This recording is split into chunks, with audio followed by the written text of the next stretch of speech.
ሌላኛው ዓለም አቀፍ ዜና ስናልፍ የአሜሪካን የኢሚግሬሽን ስርዓት በእጅጉ ያናጋ አዲስ መመሪያ ይፋ ሆኗል። ግሪን ካርድ ለመጠየቅ ወደ ሀገር መመለስ ግዴታ ሆኗል። በአሜሪካ የሚኖሩ በመቶ ሺዎች የሚቆጠሩ የውጭ ሀገር ዜጎችን ቀጣይ ዕጣ ፈንታ የሚወስንና የኢሚግሬሽን ስርዓቱን መሰረታዊ አካሄድ የሚቀይር እጅግ ጥብቅ መመሪያ ይፋ ሆኗል።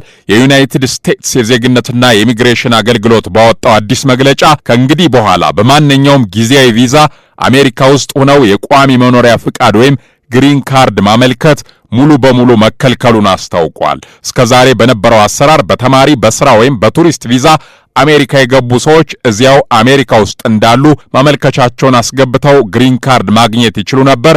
አዲሱ መመሪያ ግን ይህንን አሰራር ሕጋዊ ቀዳዳ በሚል የዘጋው ሲሆን ማንኛውም የውጭ ሀገር ዜጋ ግሪን ካርድ ማግኘት ከፈለገ ወደ ትውልድ ሀገሩ ተመልሶ በአሜሪካ ኤምባሲ ወይም ቆንስላ በኩል ብቻ ማመልከት አለበት ሲል አስገዳጅ መመሪያ አውጥቷል።